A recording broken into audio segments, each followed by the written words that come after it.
Hello everyone, my name is Clifford Iroanya and I'm bringing you greetings from the great city of Houston in Texas, United States of America on this very good day, which is the 28th day of July 2020. I just want to share some thoughts and words of caution on this very short video presentation. Now, on the 3rd of June 2011, President Goodluck Jonathan signed into law the Terrorism Prevention Act, known as the Terrorism Prevention Act 2011. And on the 22nd of April, the amendment of that act in 2013 was gazetted. And what is the act all about? The act defines terrorism, terrorist group, and with all other accompanying sections. Let us take a look at some of the sections. In section 2, subsection 5, C of the Terrorism Prevention Act, it empowers the law enforcement agencies to investigate, to arrest, and provide evidence for prosecution of anybody who contravenes the Terrorism Prevention Act. In subsection E2, that is section 2, subsection 5E, it also gives the law enforcement agency the power to seal up the premises upon reasonable suspicion of such premises being used by a terrorist group or a proscribed group. Going further, in section 4 of that very act, section 4, subsection C, it specifies that anybody who belongs to a terrorist group or a proscribed organization that attends a meeting of such a group or a proscribed group or terrorist organization, that person is in contravention of this act and is committing an offense punishable under this act. That is section 4, subsection C. Also further, going further, it says that in section 16, subsection 2, sorry, again, I beg your pardon, section 16, subsection 1 of this act, it says that if you profess to be a member, or you say that you are a member of a terrorist group, that you are also committing an offense.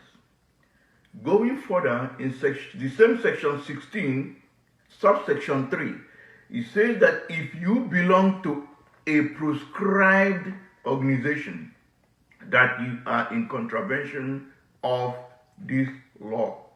In other words, if your organization is officially tagged a terrorist organization, or if it is proscribed, that you identifying yourself as a member means that you are contravening this very act, that you are committing an offense. Going further, in section 25, subsection 1A, it gives the law enforcement agency, especially the police or the National Security Advisor, the power to enter and search any premises or any place any person or group of persons are having meetings without a warrant. It's very important we understand that. This law empowers the security agencies, especially the police and the National Security Agency, the power to enter and search any premises or any place where they are conducting a meeting without a warrant. Secondly, it also empowers the security agencies to arrest anybody who is in any gathering in the name of a proscribed organization or a terrorist tagged organization without a warrant. This is the law. Now, let me now bring this home so that we will understand where we are going.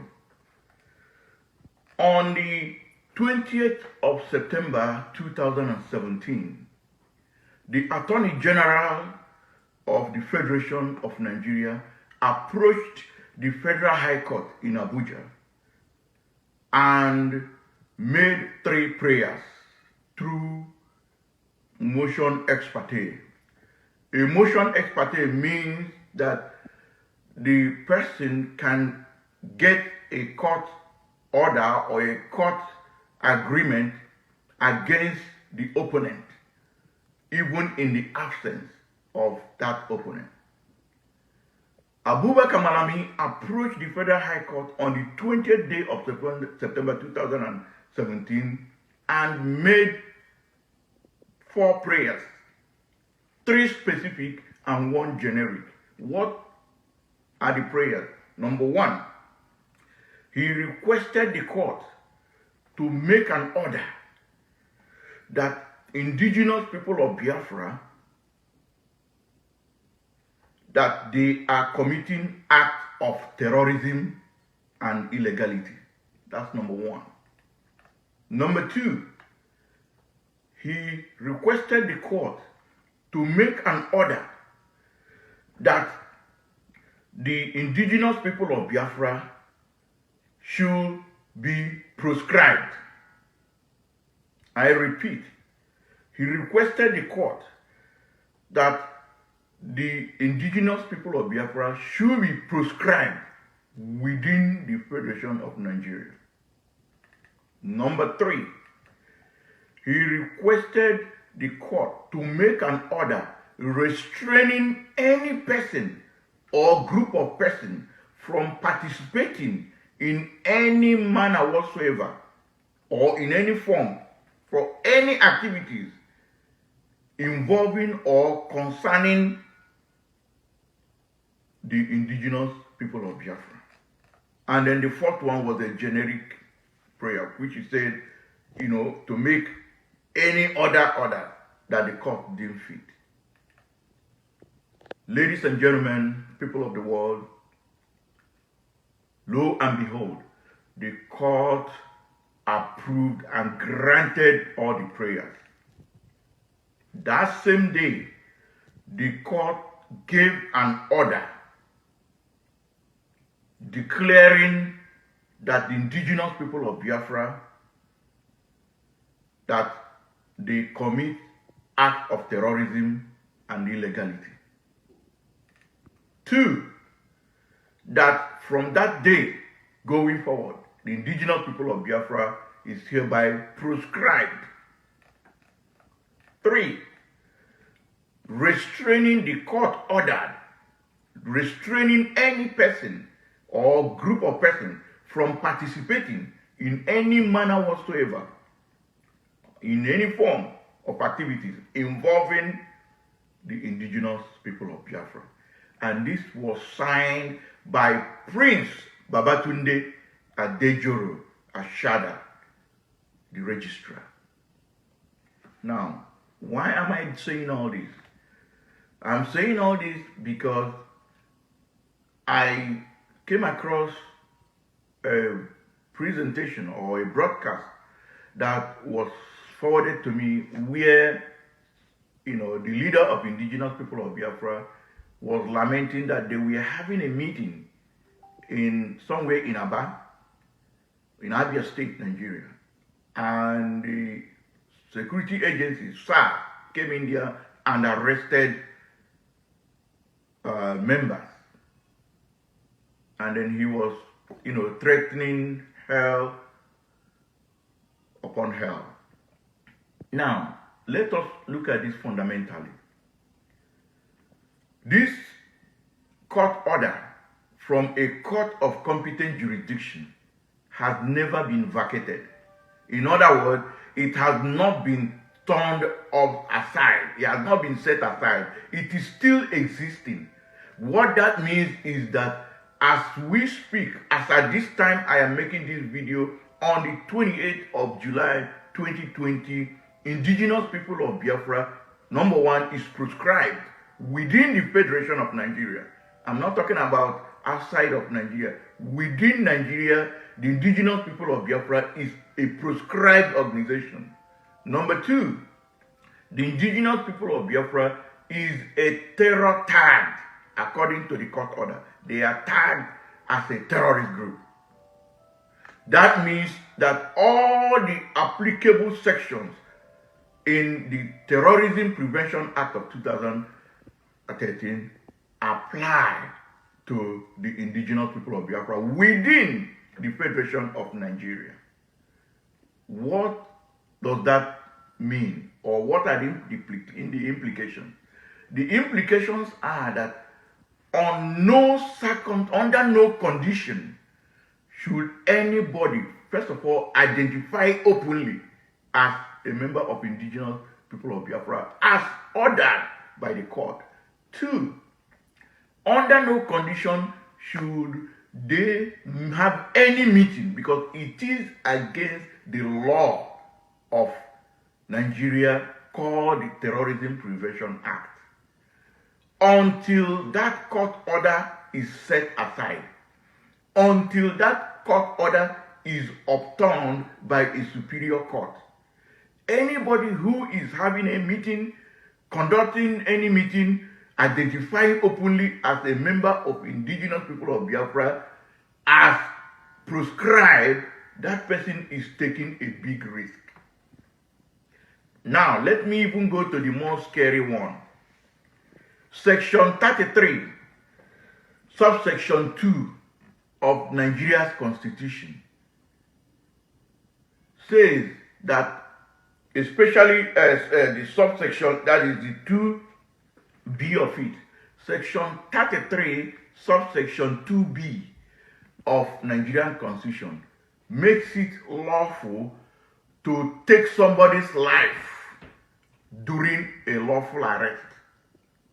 In other words, if indigenous people of Biafra members are having a meeting and security agencies goes there to arrest them because it is illegal since they have been banned or proscribed, and there is any resistance, if anybody is killed, if anybody is shot dead, the killer is protected by the Constitution.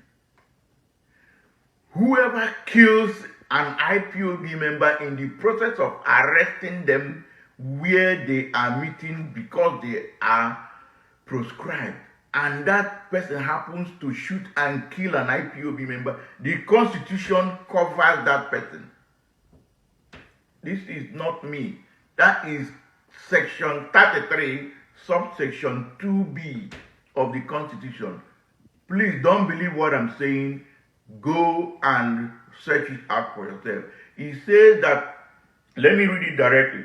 He says that a person shall not be regarded as having been deprived of his life in contravention of this section if he dies as a result of the use to such extent in such circumstances as are permitted by law of such force as is reasonable and necessary in order to effect a lawful arrest. First of all, he gives a condition here. He said permitted by law. The law says that the security agencies, they have the power to go and arrest anybody who is meeting under a proscribed organization. That's number one. Number two is that the officer or agency is engaging in a lawful arrest. It is not unlawful. The law already permits that. And if in the process he applies a force and kills that person belonging to the proscribed organization, there is it is covered by the Constitution, not even the law. It's covered by the Constitution. So what am I trying to say? What is this message all about?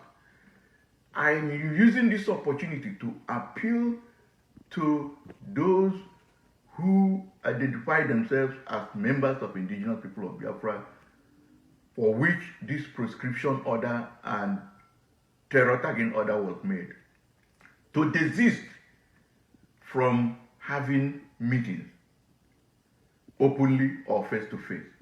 If you want, you may, I said may, use technology and do your meetings. But to come and gather in a place and conduct meeting, you are exposing yourself unwittingly to be arrested, and if in the process you may be killed. I am using this opportunity to appeal to anybody watching this video.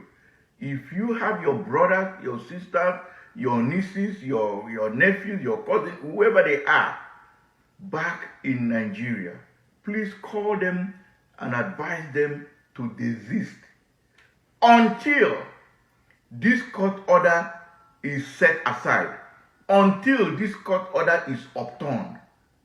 But for now, they should step aside. If anybody is urging you, pushing you from foreign land through a radio broadcast, let that person come and lead in the front and let's see it. And if he's not able to do it, let the person send his family members who are in Nigeria to be in front.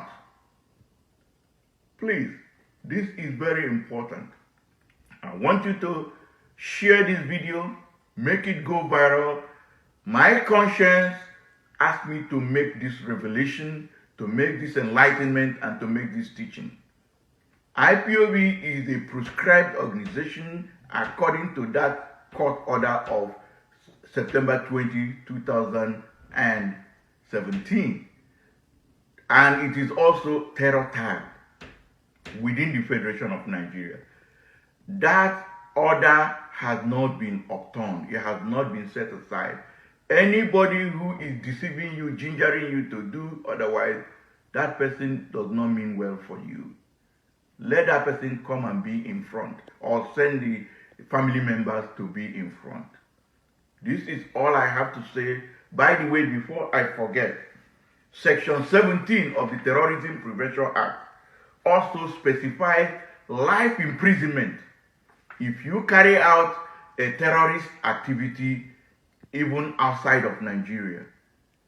Example, what happened to Senator Ike Ekweremadu?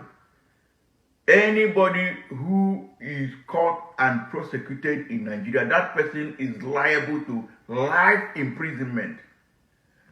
So those people that participated in the beating of Ike Ekweremadu, because that's part of the way terrorism is defined in this act, they are actually liable to life imprisonment. So this law has a lot of, a lot of booby traps. I strongly urge our people of conscience, call your relations, your relatives, whoever they are back home, tell them to stop meeting face to face, tell them to stay away and observe, quietness for now. Until, I repeat, until this law is set aside, this court order rather, is set aside or upturned. But for now, it is a court order and it subsists. Anybody telling you otherwise, let the person come and lead, or send his family members to be in front. Thank you, good people of the world, and God bless you. Bye-bye for now.